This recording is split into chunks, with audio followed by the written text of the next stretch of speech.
Pernahkah Anda mencabut wortel dari dalam tanah dengan penuh harapan, tetapi yang keluar malah benda aneh yang bentuknya mirip kaki alien, yang bengkok dan bercabang ke segala arah? Jika iya, mari kita perjelas satu hal hari ini. Jika wortel Anda bengkok, Anda jelas melakukan sesuatu yang sama sekali tidak tepat. Di video ini, saya berjanji Anda akan mengetahui rahasia mengejutkan di balik bentuk aneh sayuran Anda dan bagaimana mengubahnya menjadi panen yang lurus dan sempurna. Banyak orang percaya bahwa bentuk cacat pada sayuran akar adalah murni karena ketidakberuntungan atau takdir alam yang tidak bisa diubah. Namun, bersiaplah untuk sebuah kenyataan baru. Bentuk sayuran Anda sebenarnya adalah bahasa rahasia, sebuah pesan langsung dari bawah tanah yang memberitahu bahwa ada sesuatu yang sangat salah dengan cara Anda merawatnya.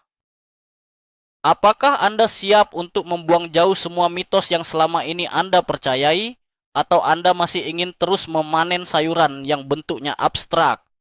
Mari kita mulai perjalanan ini bersama. Untuk memahami mengapa sayuran ini bisa bertingkah begitu aneh, kita harus mundur sejenak ke masa lalu. Ribuan tahun yang lalu, di dataran tinggi Asia Tengah, wortel liar sama sekali tidak terlihat seperti tongkat oranye cerah yang kita kenal dan kita makan saat ini. Saat itu, mereka berukuran sangat kecil, berwarna ungu pekat atau putih pucat, dan memiliki rasa yang cukup pahit serta tekstur yang sangat keras. Barulah pada sekitar abad ke-17, para petani kreatif di Belanda mulai membudidayakan varietas berwarna oranye secara khusus. Mereka melakukan seleksi alam secara perlahan hingga menghasilkan varietas yang manis, renyah, dan tentu saja tumbuh lurus memanjang ke bawah. Sayuran modern ini telah diprogram secara genetika untuk terus mendorong akar utamanya lurus menembus bumi untuk mencari air dan nutrisi yang dalam. Oleh karena itu, ketika mereka menyimpang dari jalur lurus tersebut, hal itu bukanlah kebetulan. Itu adalah respons fisik langsung terhadap lingkungan mereka. Itu adalah sinyal darurat dari alam bawah tanah. Kesalahan pertama dan yang paling sering terjadi di banyak kebun pekarangan rumah adalah membiarkan tanah dalam kondisi yang terlalu keras atau padat. Ketika benih mulai berkecambah, ia akan mengirimkan satu akar utama yang sangat tipis dan rapuh ke bawah. Coba bayangkan, Anda sedang memegang sebatang pensil yang tumpul, lalu Anda mencoba mendorong pensil tersebut kuat-kuat menembus tembok batu bata. Tentu saja pensil itu akan patah atau melengkung ke arah lain. Hal yang sama persis terjadi pada akar sayuran Anda. Ada sebuah mitos populer yang mengatakan bahwa akar tanaman itu sangat kuat dan bisa menghancurkan tanah sekeras apapun seiring berjalannya waktu. Kenyataannya sama sekali tidak demikian untuk sayuran akar muda. Jika ujung akar menabrak lapisan tanah liat yang padat, ia tidak akan memaksakan diri menembusnya. Alih-alih, ia akan berbelok mencari jalan yang lebih lunak, dan inilah awal mula terjadinya bentuk yang bengkok. Untuk mencegah hal ini, Anda harus menggemburkan tanah setidaknya sedalam 30 cm sebelum mulai menebar benih sama sekali. Masalah besar kedua yang sering bersembunyi tepat di bawah permukaan tanah adalah adanya batu, kerikil, atau sisa-sisa akar kayu yang keras. Ini adalah penghalang fisik yang sangat nyata. Sebagai ilustrasi, bayangkan Anda sedang berjalan lurus di lorong yang gelap, lalu tiba-tiba ada kursi besar yang menghalangi jalan Anda. Secara refleks, Anda pasti akan melangkah ke samping untuk menghindarinya, bukan? Sayuran akar Anda juga sangat cerdas dan akan melakukan hal yang persis sama. Saat ujung akar utama yang sedang tumbuh ke bawah menyentuh sebuah batu kerikil kecil sekalipun, sel-sel di ujung akar akan mengalami trauma ringan. Akar utama tersebut kemudian akan berhenti tumbuh lurus dan justru terbelah menjadi dua cabang atau lebih untuk mengitari batu tersebut. Banyak tukang kebun pemula mengira cukup membalik tanah bagian atas saja. Padahal, Anda harus benar-benar menyaring atau membuang semua benda keras dari area penanaman. Tempat tidur tanah Anda harus bersih dan halus seperti tekstur bubuk kopi jika Anda menginginkan hasil panen yang mulus tanpa cacat. Faktor berikutnya ini mungkin akan sangat mengejutkan Anda, yaitu penggunaan pupuk kandang yang masih terlalu segar. Kita semua sering mendengar mitos bahwa semakin banyak pupuk kandang yang kita berikan, maka tanaman akan semakin subur dan raksasa. Itu adalah kebohongan yang sangat merugikan. Pupuk kandang yang belum dikomposkan sepenuhnya mengandung kadar amonia dan asam urat yang sangat tinggi. Memberikan pupuk segar ini ke bibit yang baru tumbuh ibarat Anda memberikan secangkir kopi hitam yang sangat pekat kepada bayi yang baru lahir. Rasanya terlalu keras dan membakar. Ketika ujung akar yang sensitif menyentuh kantong-kantong pupuk segar di dalam tanah, ujung akar tersebut akan terbakar oleh bahan kimia alami yang panas itu. Karena bagian ujung depannya rusak, akar tidak bisa lagi tumbuh memanjang ke bawah. Sebagai respons bertahan hidup, ia akan menumbuhkan banyak akar samping yang tebal, menciptakan bentuk yang terlihat seperti gurita berambut banyak.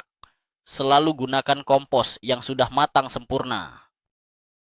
Sekarang mari kita analisis kebiasaan menyiram yang seringkali sangat tidak konsisten. Fluktuasi kelembapan tanah adalah musuh diam-diam yang menghancurkan struktur sayuran dari dalam. Bayangkan sebuah spons cuci piring yang dibiarkan kering kerontang di bawah terik matahari selama berhari-hari hingga mengeras seperti batu. Kemudian, Anda tiba-tiba merendamnya dalam seember air secara mendadak. Spons itu akan mengembang dengan sangat drastis dan cepat. Sayuran akar merespons siklus kekeringan dan banjir ini dengan cara yang sangat tragis. Selama masa kering yang panjang, pertumbuhan sayuran akan berhenti dan kulit luarnya mulai mengeras. Lalu, saat Anda tiba-tiba menyiramnya dengan air yang sangat banyak, bagian dalam sayuran akan menyerap air dengan cepat dan membengkak. Karena kulit luarnya sudah kaku, tekanan dari dalam akan menyebabkan sayuran tersebut pecah, retak panjang, atau bengkok secara ekstrim. Menjaga kelembapan tanah agar selalu stabil seperti spons yang diperas basah adalah kunci utamanya. Hal kelima yang membuat tanaman Anda menderita adalah jarak tanam yang terlalu rapat. Keserakahan untuk mendapatkan hasil panen yang banyak di lahan sempit justru akan menjadi bumerang. Coba pikirkan kembali saat Anda harus naik kereta komuter di jam sibuk pagi hari. Anda terhimpit oleh puluhan orang, tidak bisa berdiri tegak, apalagi meregangkan tangan. Anda terpaksa memutar bahu dan melengkungkan punggung hanya untuk bisa bernapas.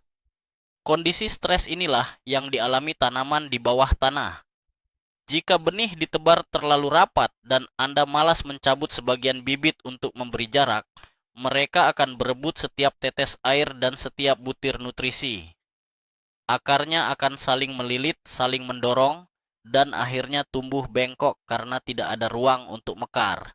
Jangan pernah merasa sayang untuk mencabut bibit yang tampak sehat demi memberikan jarak aman sekitar 5 cm antar tanaman.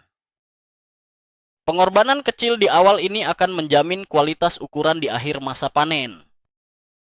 Mari kita bahas sebuah kebiasaan yang sangat umum tetapi fatal, yaitu melakukan pemindahan atau transplantasi bibit. Ini adalah kesalahan yang sering dilakukan oleh mereka yang ingin memulai lebih awal di dalam rumah. Ada mitos besar yang mengatakan bahwa semua jenis sayuran bisa disemai dulu di pot kecil sebelum dipindah ke kebun. Ini sepenuhnya salah untuk sayuran berakar tunggal. Mengapa demikian? Bayangkan Anda mencoba memindahkan seseorang yang sedang tidur lelap dari satu kasur ke kasur lainnya tanpa membangunkannya sama sekali. Itu hampir mustahil. Saat Anda mencabut bibit dari pot semai, ujung akar yang mikroskopis itu hampir pasti akan patah, bengkok, atau terlipat ke atas saat dimasukkan ke lubang yang baru. Begitu ujung akar utama ini terganggu di awal kehidupannya, ia tidak akan pernah bisa tumbuh lurus lagi seumur hidupnya. Oleh karena itu, Benih harus selalu disebar langsung di tanah tempat mereka akan tumbuh sampai panen tiba, tanpa pernah dipindahkan sedikit pun. Kondisi pencahayaan atau kurangnya durasi paparan sinar matahari di kebun juga memainkan peran rahasia yang jarang disadari. Tanaman ibarat sebuah pabrik kecil yang menggunakan sinar matahari sebagai sumber energi utamanya untuk memproduksi gula. Bayangkan, Anda mencoba menyalakan seluruh peralatan listrik di rumah besar hanya dengan menggunakan panel surya kecil yang tertutup bayangan pohon. Energi yang dihasilkan pasti tidak akan cukup. Jika bedengan tanaman Anda berada di tempat yang teduh, tanaman tidak akan dapat melakukan proses fotosintesis dengan maksimal. Akibatnya, tanaman akan berusaha mati-matian menggunakan sedikit energi yang ada hanya untuk memanjangkan daunnya agar bisa menggapai cahaya, sementara perkembangan bagian akar di bawah tanah sepenuhnya diabaikan. Akar akan menjadi sangat kurus, kecil, bengkok, dan kehilangan rasa manis alaminya. Pastikan kebun Anda menerima sinar matahari langsung setidaknya 6 hingga 8 jam setiap harinya tanpa halangan. Selanjutnya, mari kita bicarakan tentang komposisi nutrisi dan secara spesifik bahaya kelebihan unsur nitrogen di saat yang salah. Ini adalah masalah nutrisi yang paling menipu mata. Untuk memberikan gambaran yang jelas, bayangkan seorang atlet binaraga yang menghabiskan waktu berjam-jam setiap hari hanya untuk melatih otot lengan dan dada, tetapi sama sekali menolak untuk melatih otot kakinya. Dia akan terlihat sangat besar di bagian atas, namun kakinya tetap kurus dan lemah. Begitulah efek nitrogen pada tanaman akar. Nitrogen memang sangat bagus untuk mendorong pertumbuhan daun hijau. Namun, jika jumlahnya terlalu berlebihan di dalam tanah, tanaman akan mengirimkan semua energinya untuk membuat rimbunan daun yang menjulang tinggi, lebat, dan tampak sangat indah dari luar. Sayangnya, bagian umbi di bawah tanah akan dilupakan, menjadi kerdil, penuh serabut, dan kehilangan struktur utamanya. Keseimbangan dengan fosfor dan kalium jauh lebih penting. Ada musuh tak terlihat yang mungkin sedang berpesta pora di kebun Anda saat ini, yaitu nematoda bintil akar. Banyak orang terjebak dalam mitos bahwa semua hama perusak tanaman itu pasti terlihat oleh mata telanjang, seperti ulat atau kutu daun. Sayangnya, nematoda adalah cacing tanah mikroskopis yang ukurannya sangat kecil, sehingga Anda memerlukan mikroskop untuk melihatnya. Cacing-cacing tak kasat mata ini ibarat pasukan ninja kecil yang menyerang sistem pertahanan tanaman dari bawah. Mereka menusuk dan menyuntikkan enzim ke dalam akar muda, menyebabkan sel-sel akar membengkak, membentuk benjolan aneh, dan membuat sayuran tumbuh melengkung untuk menghindari area yang terinfeksi. Jika Anda melihat banyak bintil aneh mirip kutil pada bagian luar sayuran akar Anda, itu bukanlah variasi alami. Itu adalah tanda pasti bahwa tanah Anda telah dijajah oleh koloni nematoda. Anda perlu melakukan rotasi tanaman, yaitu jangan menanam jenis sayuran yang sama di tempat itu selama minimal 3 tahun. Terakhir, kita harus membicarakan masalah manajemen waktu panen dan persiapan kedalaman tanah yang tidak memadai. Kesalahan ini seringkali merusak hasil di detik-detik terakhir. Membuat bedengan tanah itu ibarat meletakkan pondasi untuk sebuah gedung pencakar langit. Jika Anda ingin membangun gedung yang tinggi, Anda tidak mungkin hanya menggali pondasi sedalam 1 meter saja, bukan. Jika Anda hanya menggemburkan tanah sedalam 10 cm, sayuran Anda pada akhirnya akan menabrak lapisan tanah keras di bawahnya dan mulai menekuk ke atas membentuk huruf U. Selain itu, memanen terlalu lambat juga membawa bencana. Sayuran yang dibiarkan terlalu lama di dalam tanah setelah melewati masa puncaknya akan mulai merasa bahwa hidupnya terancam.